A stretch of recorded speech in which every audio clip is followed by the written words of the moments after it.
ADGP ஜெயராமுடன் தொடர்புடைய சிறுவன் கடத்தல் வழக்கை சிபிசிஐடிக்கு மாற்ற உச்சநீதிமன்றம் உத்தரவு பிறப்பித்திருக்கிறது.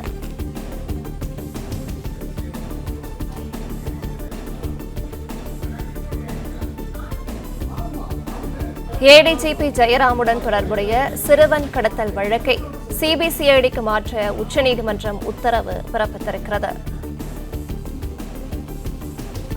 சென்னை உயர்நீதிமன்றத்தில் உள்ள சிறுவன் கடத்தல் வழக்கை வேறு நீதிபதிக்கு மாற்ற உயர்நீதிமன்ற தலைமை நீதிபதிக்கு அறிவுறுத்தல் வழங்கப்பட்டு ஏடிஜிபி ஜெயராமுடன் தொடர்புடைய சிறுவன் கடத்தல் வழக்கை சிபிசிஐடிக்கு மாற்ற உச்சநீதிமன்றம் உத்தரவு பிறப்பித்திருக்கிறது.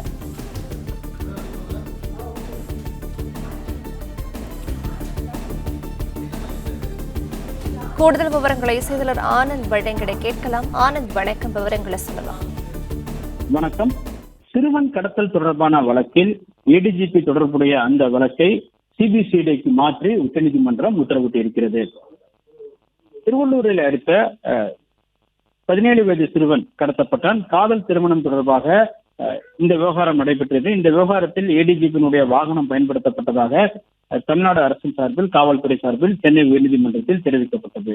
இதனையடுத்து இந்த வழக்கை விசாரித்த சென்னை உயர்நீதிமன்றம் ஏடிஜிபியை கைது செய்து நடவடிக்கை எடுக்க உத்தரவிட்டது. அதன் அடிப்படையில் ஏடிஜிபி கைது செய்யப்பட்டார். இந்த நிலையில் தமக்கும் இந்த வழக்கிற்கும் எந்தவிதமான தொடர்பும் இல்லை எனவும் தம்மை கைது செய்து பிறப்பித்த அந்த உத்தரவை ரத்து செய்ய வேண்டும், தம்மை பணியிடை நீக்கம் செய்து பிறப்பித்த உத்தரவை ரத்து செய்ய வேண்டும் என சொல்லி ஏடிஜிபி தரப்பில் உச்சநீதிமன்றத்தில் மேல்முறையீட்டு மனு தாக்கல் செய்திருந்தார். இந்த வழக்கு உச்சநீதிமன்றத்தில் இன்று விசாரணைக்கு வந்தது. அப்பொழுது தமிழ்நாடு அரசு தரப்பில் ஆஜராகியிருந்த வழக்கினர் தற்போது நிலையில் ஏடிஜிபி பணியிடை நீக்கம் செய்வது தொடர்பான அந்த உத்தரவை ரத்து செய்ய முடியாது எனவும், ஏனென்றால் விசாரணை நடைபெற்று வருகிறது, விசாரணை நடைபெற்று இன்னும் விசாரணை முழுமையாக நிறைவடையாத நிலையில் அவரை பணியிடை நீக்கம் செய்த உத்தரவை திரும்ப பெற முடியாது எனவும் தெரிவிக்கப்பட்டது. மேலும் ஆனால் அதே வேளையில் விசாரணை என்பது தற்போது நடைபெற்று வரும் காவல்துறை விசாரணையிலிருந்து ஏடிஜிபிக்கு எதிரான வழக்கினுடைய அந்த குற்றச்சாட்டுகளை விசாரிப்பதற்காக சிறப்பு பிரிவான சிபிசிஐடி விசாரணைக்கு மாற்றுவதாகவும் அதற்கு நாங்கள் மாநில அரசு சார்பில் மாற்ற நடவடிக்கை எடுக்கப்பட்டு வருவதாகவும் தெரிவிக்கப்பட்டது.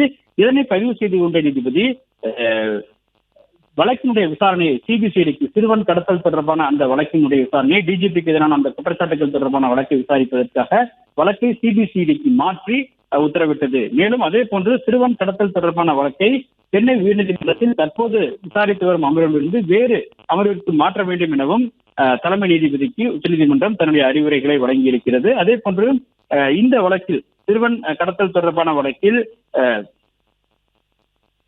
தற்போது நீதிபதி வேல்முருகன், சென்னை உயர்நீதிமன்றத்தில் நீதிபதி வேல்முருகன் விசாரித்து வருகிறார். இவருக்கு பதிலாக வேறு நீதிபதிக்கு மாற்ற வேண்டும் என்பது தொடர்பான மனுதாரர்கள் கோரிக்கை ஏற்ற உச்சநீதிமன்றம் இது தொடர்பாக உயர்நீதிமன்ற பதிவாளருக்கும் உயர்நீதிமன்ற தலைமை நீதிபதிக்கும் ஒரு அறிவுரை வழங்கியிருக்கு. தற்போதைய இந்த வழக்கை விசாரித்து வரும் அமர்விலிருந்து வேறு ஒரு அமர்விற்கு மாற்றுவது தொடர்பாக உரிய உத்தரவுகளை, நடைமுறைகளை நீதிமன்றம் எடுக்க வேண்டும் எனவும் நீதிமன்றம் தெரிவித்திருக்கிறது. மேலும் சிறுவன் கடத்தல் தொடர்பான வழக்கை சிபிசிஐடிக்கு மாற்ற வேண்டும் எனவும்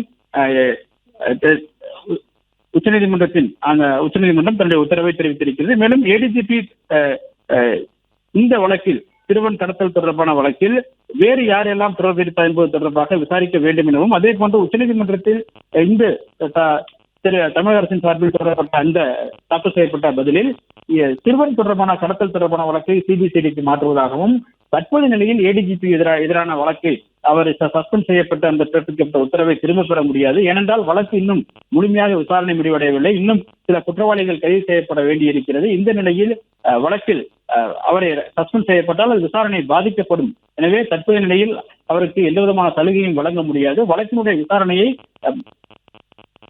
தற்போதைய காவல்துறை விசாரணையிலிருந்து சிபிசிஐடி விசாரணைக்கு மாற்றுவதாக தெரிவித்தார். இதனை பதிவு செய்து கொண்ட உச்சநீதிமன்றம் சிறுவன் கடத்தல் தொடர்பான வழக்கை ஏடிஜிபிக்கு எதிரான குற்றச்சாட்டுகள் தொடர்பாக சிபிசிஐடி விசாரிக்க வேண்டும் எனவும் உத்தரவிட்டிருக்கிறது. மேலும் அதே போன்று சென்னை உயர்நீதிமன்றத்தில் தற்போது நடைபெற்று வரும் அந்த முன்ஜாமீன் தொடர்பான வழக்கின் விசாரணையை வேறு அமர்விற்கு மாற்றவும் உச்சநீதிமன்றம் தன்னுடைய உத்தரவை பிறப்பித்திருக்கின்றது. பிளே ஸ்டோர் மற்றும் ஆப் ஸ்டோரில் இருந்து பாலிமர் செயலியை QR கோடு மூலம் பதிவிறக்கம் செய்யுங்கள். செய்திகளை உடனுக்குடன் பெறுங்கள்.